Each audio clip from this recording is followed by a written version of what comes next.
श्रीरामचन्द्रपरब्रह्मणे नमः। श्रीगुरुभ्यो नमः। श्रीमात्रे नमः। श्रीगणेशाय नमः।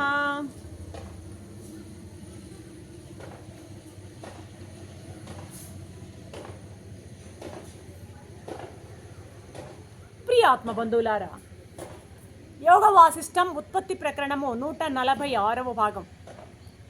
కర్కటి నిన్నటి ఎపిసోడ్లో ఆ సూక్ష్మ సూచీ దశ నుండి మళ్ళీ అవయవాలన్నీ ఏర్పడి పెద్ద రాక్షసిగా మారిపోయింది. అయినా దీనిలో జ్ఞానం ఉదయించడం వల్ల ఇది తన స్వస్వరూపాన్ని బాగా అనుభవానికి తెచ్చుకుని తన రాక్షస స్వభావాన్ని పూర్తిగా విడిచిపెట్టింది. ఆత్మధ్యానం చేసుకుంటూ స్థిరంగా ఉండి తీవ్రమైనటువంటి సమాధిలో మునిగిపోయింది కర్కటి. ఇలా 6 నెలలు గడిచాయి. సమాధి నుండి లేచింది. బాహ్య ప్రపంచంలోకి వస్తూనే బాహ్య ప్రపంచం యొక్క స్ఫురణ కలిగింది. ఇక ఎప్పుడైతే బాహ్య ప్రపంచంలోనికి వచ్చిందో దానికి ఆకలి బాధ, కడుపులో ఆకలి నకనకలాడిందనమాట. ఆకలి బాధ తెలిసింది. మరి దేహం ఉంది కదా, దాని స్వభావం ఏంటి? ఆకలి దప్పులు అనేటివి ఆ స్వభావం కదా. సుఖదుఖాలు మన స్వభావాలు అయితే ఆకలి దప్పులు ప్రాణం యొక్క స్వభావం అన్నమాట. లేచింది దానికి ఆకలి బాగా విపరీతమైన ఆకలి బాధించింది అనమాట. ఇక మరి దాని మనసులో ఆలోచనలు ఎలా ఉన్నాయి? వరే నాకు ఆకలిస్తోంది. ఈ ఆకలి తీరాలంటే నేను ఎవరో ఒకరిని అన్యాయంగా జీవులను భక్షిస్తే కానీ నాకు ఆకలి తీరదు. అయితే సజ్జనులను బాధించడం, వాళ్ళ చేత దూషించబడడం, అన్యాయంగా వాళ్ళని చంపి భుజించడం, ఇట్టాటి పనుల కంటే నేను ఆకలితో మరణించడమే మేలు. నాకు ఆకలితో మరణమే మేలు. న్యాయార్జితమైనటువంటి భోజనం దొరకలేదనుకో, అప్పుడు శరీర పరిత్యాగాన్ని చేసేస్తా నేను. నాకు భోజనం కనుక న్యాయమైన భోజనం దొరికితే సరే, దొరకపోతే నా శరీరాన్ని నేను సులభంగా వదిలేస్తాను. అన్యాయార్జితమైనటువంటి భోజనము విషంతో సమానమని పెద్దలు చెప్తారు. కాబట్టి ఇప్పుడు మనకు కూడా వర్తిస్తోంది ఇది. అన్యాయమైనటువంటి దుర్మార్గమైనటువంటి పద్ధతుల్లో సంపాదించిన సంపాదన అది విషంతో సమానము అని మహర్షి మనకు చెప్తున్నాడు అన్నమాట ఇక్కడ. కాబట్టి ఏమవుతుంది? నేను చనిపోతానా? చనిపోని ఈ జనన మరణాలను జననం కానీ మరణం కానీ ఇక నాకేం పని? అన్యాయ మార్గంలో నేను ఎందుకు జీవించాలి? ఈ దేహం ఎట్లాంటిది? సంకల్ప రూపం. ఇది ఆత్మజ్ఞానం ఒక్కసారి పొందాము అంటే దేహం పూర్తిగా నశించినట్టే, శూన్యమైపోయినట్టే. నేను ఇప్పుడు ఆత్మజ్ఞానాన్ని పొంది ఉన్నాను. నా దేహంతో ఇంక నాకేం పని? నేను జీవన్ మరణాలపై నేను దృష్టి సారించను. చావు బతుకులు రెండూ నాకు ఒకటే. ఇలా అనుకుంటూ మౌనంగా ఉన్నదనమాట. అలాగేమీ తినకుండా అలాగే ఉండిపోయింది పాపం, నిరాహారంగా. ఆకలిస్తున్నా కూడా వాయుదేవుడు చూశాడు.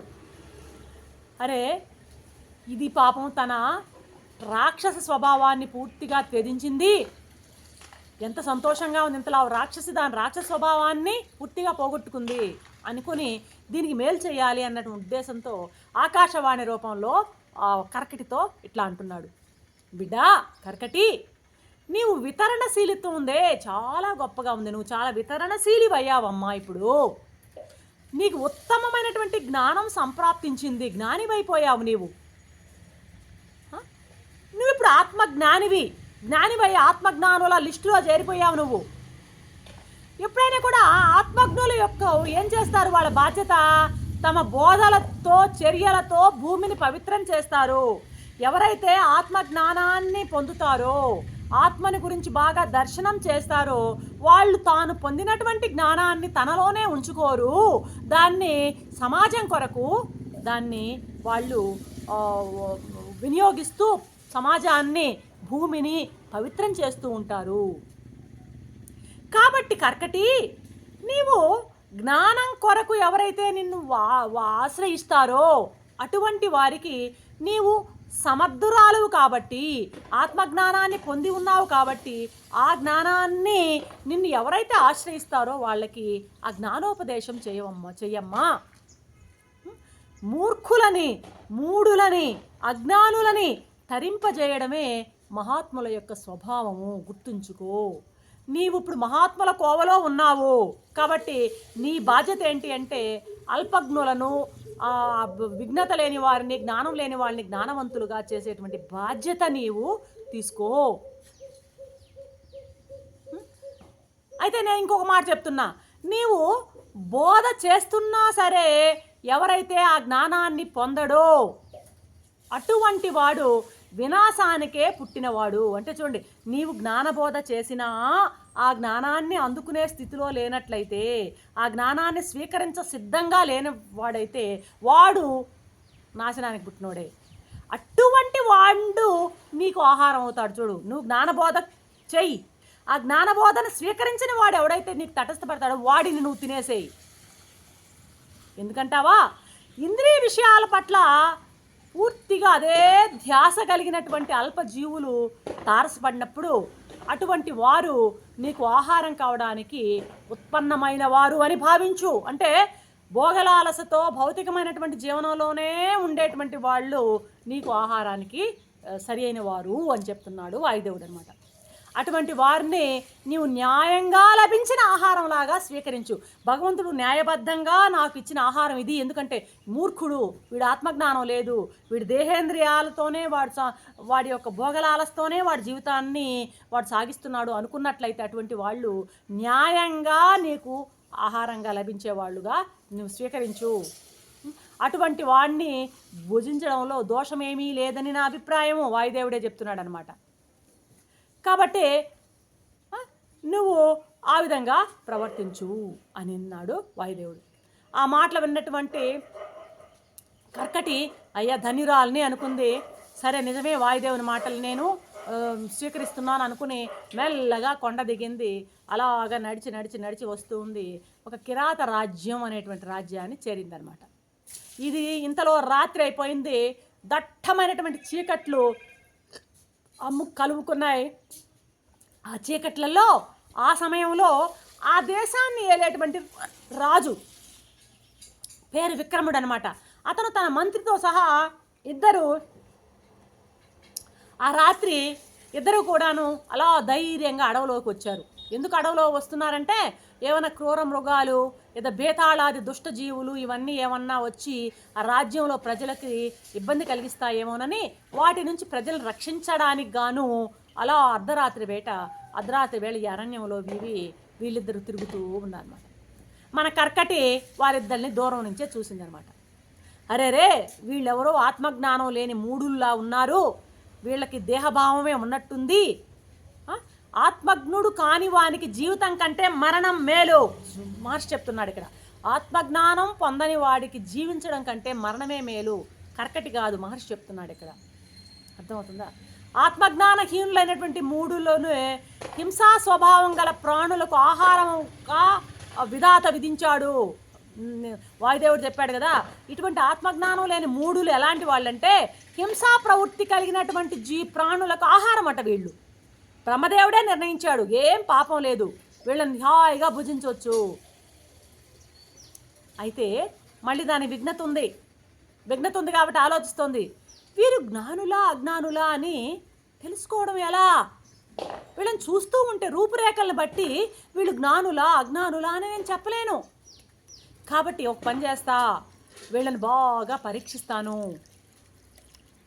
వాళ్ళు కనుక గుణవంతులైతే వాళ్ళని భక్షించను. ఎందుకంటే గుణవంతులను